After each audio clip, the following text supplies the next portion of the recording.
Assalamualaikum warahmatullahi wabarakatuh. Di sini saya akan mempresentasikan seminar hasil penelitian Fakultas Ilmu Komputer Program Studi Sistem Informasi dengan judul Evaluasi Penerapan e-Government pada Dinas Komunikasi dan Informatika Kota Muara Enim menggunakan metode PEGI. Di sini terdapat bab 1 pendahuluan yang terdiri dari latar belakang masalah, batasan masalah, rumusan masalah, tujuan penelitian, manfaat penelitian. Latar belakang masalah di sini, penerapan e-Government telah dilaksanakan oleh Dinas Komunikasi dan Informatika Kota Muara Enim yang dapat dilihat dari berbagai aplikasi yang digunakan dalam pengelolaan data yang ada di dinas tersebut, seperti aplikasi Muara Enim Center yang telah diterapkan pada tahun 2018. Pemeringkatan e-Government Indonesia ialah aktivitas yang diselenggarakan oleh Direktorat e-Government, Direktorat Jenderal Aplikasi dan Telematika, Kementerian Komunikasi dan Informatika yang diikuti oleh instansi-instansi pemerintah di seluruh Indonesia. Di sini terdapat 5 dimensi dalam penilaian PEGI, yaitu kebijakan, kelembagaan, infrastruktur, aplikasi, dan perencanaan. Berdasarkan permasalahan yang ada di Dinas Komunikasi dan Informatika Kota Muara Enim, penerapan e-Government di instansi tersebut terkendala belum adanya Master Plan IT. Selanjutnya, rumusan masalah. Sini rumusan masalahnya bagaimana mengevaluasi penerapan e-Government pada Dinas Komunikasi dan Informatika Kota Muara Enim menggunakan pendekatan metode PEGI. Batasan masalah. Yang pertama, penerapan aplikasi e-Government yang ada di Dinas Komunikasi dan Informatika Kota Muara Enim, yaitu aplikasi Mance dan Office. 2. Pendekatan metode PEGI dengan 5 dimensi acuan, yaitu kelembagaan, kebijakan, infrastruktur, aplikasi, dan perencanaan. Yang ketiga, teknik pengumpulan data yang digunakan dalam penelitian ini yaitu wawancara, studi kepustakaan, observasi, dan selanjutnya tujuan penelitian ini. Yang pertama, untuk menganalisa dan mengevaluasi penerapan e-Government yang diterapkan oleh Dinas Komunikasi dan Informatika Kota Muara Enim, terkhususnya pada aplikasi e-Government yang diterapkan. Yang kedua, untuk mengukur tingkat penerapan e-Government yang diterapkan oleh Dinas Komunikasi dan Informatika Kota Muara Enim berdasarkan metode PEGI, Pemeringkatan e-Government Indonesia.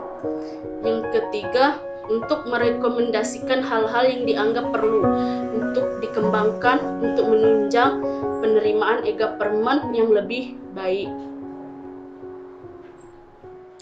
Selanjutnya, manfaat penelitian. Yang pertama, hasil dari penelitian penerapan e-Government pada Dinas Komunikasi dan Informatika Kota Muara Enim dapat memberikan informasi apakah penerapan e-Government terkhususnya yang dilaksanakan pada aplikasi e-Government sudah baik atau tidak, dan untuk membantu pemerintah dalam mengambil keputusan atas pengembangan dan pemanfaatan e-Government di masa yang akan datang. Yang kedua, hasil penelitian ini diharapkan dapat memberikan dorongan bagi peningkatan pemanfaatan TIK dan dijadikan sebagai kerangka acuan bagi Dinas Komunikasi dan Informatika Kota Muara Enim dalam mengevaluasi apa saja yang perlu diperbaiki dalam penerapan aplikasi e-Government. Di sini terdapat metodologi penelitian. Penelitian ini dimulai dilaksanakan pada tanggal 21 Juni 2021 sampai dengan selesai. Tempat dilaksanakannya penelitian ini adalah di Dinas Komunikasi dan Informatika Kota Muara Enim dengan alamat Jenderal Bambang Utoyo, Pasar 3, Muara Enim, Kecamatan Muara Enim, Kabupaten Muara Enim. Penelitian ini menggunakan beberapa alat dan bahan agar berjalan dengan baik yang dikelompokkan berdasarkan hardware, software, dan kebutuhan lainnya. Metode pengumpulan data yaitu wawancara, observasi, studi kepustakaan, kuesioner. Metode penelitian, metode PEGI ini terdiri 5 dimensi, dimensi kebijakan, kelembagaan, infrastruktur, aplikasi, dan perencanaan. Selanjutnya, bab 2, tinjauan pustaka. Di sini terdapat eGovernment, evaluasi, dan e-office. eGovernment ialah perkembangan baru dalam rangka peningkatan layanan publik yang berbasis pada pemanfaatan teknologi informasi dan komunikasi sehingga layanan publik menjadi lebih transparan, akuntabel, efektif, dan efisien. Evaluasi adalah sebuah proses identifikasi dalam mengukur atau menilai apakah suatu kegiatan dan program yang dilaksanakan dengan perencanaan bisa dikatakan memiliki tujuan yang ingin dicapai dengan program atau kegiatan yang dilakukan tersebut. Office adalah suatu sistem yang berhubungan dengan administrasi secara maya, memusatkan komponen-komponen sebuah organisasi di mana data, informasi, dan komunikasi dibuat melalui media telekomunikasi. Di sini terdapat teknik pada penelitian, yaitu tahap perencanaan, tahap pengumpulan data, tahap pengolahan data, tahap analisa dan pembahasan, tahap dokumentasi penelitian. Selanjutnya, di sini terdapat dimensi kebijakan. Di sini terdapat indikator positif dimensi kebijakan. Yang pertama, sudah baiknya dan adanya manajemen atau proses terkait kebijakan e-government. Kedua, belum dibentuknya visi dan misi yang berkaitan dengan TIK. Yang ketiga, telah dibuatnya dokumen yang memuat strategi penerapan kebijakan TIK. Yang keempat, telah dibuat dan diterapkan acuan-acuan untuk kebijakan TIK. Di sini juga terdapat dimensi kelembagaan.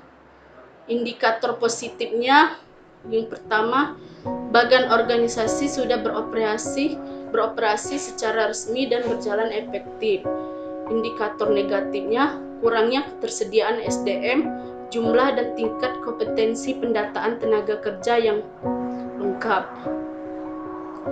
Yang kedua, indikator positifnya, sudah adanya dokumen yang menunjukkan tugas dan fungsi dari organisasi dan unit kerja di dalamnya. Yang ketiga, ketersediaan sistem dan prosedur kerja sudah baik. Selanjutnya, dimensi infrastruktur. Di sini terdapat indikator negatif dan indikator positifnya. Indikator negatifnya, kurangnya ketersediaan data center dan disaster recovery planning. Selanjutnya, bab 4, hasil dan pembahasan. Di sini terdapat hasil perhitungan responden menjawab pertanyaan kuesioner dimensi kebijakan dari skor 1 sampai dengan skor 5. Dengan rumus, skor dalam kurung sama dengan sum nilai dalam kurung sama dengan skor bintang 100 garis miring 35 jumlah dalam kurung sama dengan sum.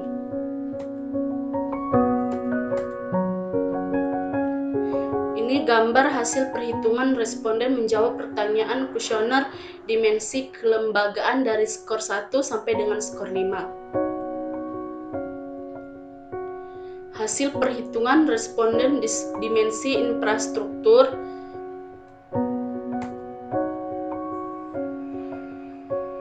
Hasil perhitungan responden dimensi aplikasi. Hasil perhitungan responden dimensi perencanaan. Sini terdapat hasil keseluruhan 5 dimensi, yaitu dimensi kebijakan, dimensi kelembagaan, dimensi infrastruktur, dimensi aplikasi, dan dimensi perencanaan. Yang pertama, dimensi kebijakan dengan skor 432 dengan nilai 1234, kategori sangat baik. Dimensi kelembagaan skor 169, nilai 845, kategori cukup baik. Dimensi infrastruktur dengan skor 300, nilai 857, kategori baik. Dimensi aplikasi 193, skornya dan nilai 772, kategori cukup baik. Dan dimensi perencanaan skornya 257 dengan nilai 1128, kategori baik. Selanjutnya, pengujian kelayakan variabel dilakukan berdasarkan nilai KMO. Nilai KMO berkisar antara 0 sampai dengan 1 yang menunjukkan apakah variabel atau sampel layak atau tidak untuk bisa dianalisis lebih lanjut. Apakah nilai KMO sama dan lebih besar dari setengah dan dengan nilai signifikan atau peluang lebih kecil dari setengah, maka dinyatakan variabel atau sampel sudah layak untuk dianalisis lebih lanjut dalam analisis faktor. Hipotesis untuk signifikan adalah HO sampel variabel belum memadai untuk dianalisis lebih lanjut. H1 sama dengan sampel variabel telah memadai untuk dianalisis lebih lanjut. Kriteria dengan melihat probabilitas. Angka SG lebih besar 0,05 maka HO diterima. Angka SIG 0,05 maka HO ditolak. Dimensi kebijakan hasil dari pengujian kelayakan variabel untuk dimensi kebijakan dapat ditunjukkan sebagai berikut. Dapat dilihat bahwa nilai KMO dengan Bartlett test yang diperoleh adalah 0,396 dengan signifikan 784. Hal ini berimplikasi HO ditolak, yang berarti bahwa sampel atau variabel telah layak atau memadai untuk dianalisis lebih lanjut dalam analisis. Oleh karena itu tersebut di atas 0,05. Dimensi kelembagaannya hasil dari pengujian kelayakan variabel untuk dimensi kebijakan dapat ditunjukkan sebagai berikut. Dapat dilihat bahwa nilai KMO dengan Bartlett test yang diperoleh adalah 0,373 dengan signifikan 458. Hal ini berimplikasi HO juga ditolak atau H1 diterima, yang berarti bahwa variabel telah layak atau memadai untuk dianalisis lebih lanjut karena nilai KMO sudah jauh di atas 0,05. Dimensi infrastruktur hasil dari pengujian kelayakan variabel untuk dimensi infrastruktur dapat dilihat bahwa nilai KMO dengan Bartlett yang diperoleh adalah 0,367 dengan signifikan 0,70. Hal ini berimplikasi HO juga ditolak, H1 diterima, yang berarti bahwa variabel telah layak atau memadai untuk dianalisis lebih lanjut karena nilai KMO sudah jauh di atas 0,05. Bab 5, kesimpulan dan saran. Kesimpulan dari hasil seminar ini, hasil dari evaluasi penerapan EGA-Permen pada Dinas Komunikasi dan Informatika Kota Muara Enim berdasarkan kerangka kerja PG adalah 2,54 yang berkategori baik, yang dalam hal ini berarti indikator penilaian cukup baik dan dapat dilihat membawa dampak positif pada pemanfaatan EGA-Permen. Namun masih diperlukan diperbaikan untuk menjaga kelangsungan implementasi EGA-Permen. Hal ini menunjukkan bahwa pada penerapan EGA-Permen pada Dinas Komunikasi dan Informatika Kota Muara Enim pada aspek dimensi kebijakan, kelembagaan, dan aplikasi berkategori baik, namun masih perlu dilakukan pengembangan dan perbaikan untuk meminimalisir indikator negatif yang ada di Dinas Kominfo Kota Muara Enim. Sarannya, Dalam mencapai level penerapan e-government yang diharapkan, perlu adanya strategi yang tepat dan sesuai dengan lingkungan organisasi. Hasil penelitian ini hanya membahas satu indikator metode, yaitu metode MPEGI. Diharapkan kedepannya dapat melakukan komparasi metode pengukuran yang lainnya. Hasil penelitian ini disarankan untuk dapat dijadikan sebagai bahan pertimbangan sebagai dalam aplikasi e-government. Sekian dari presentasi saya akhiri. Wassalamualaikum warahmatullahi wabarakatuh.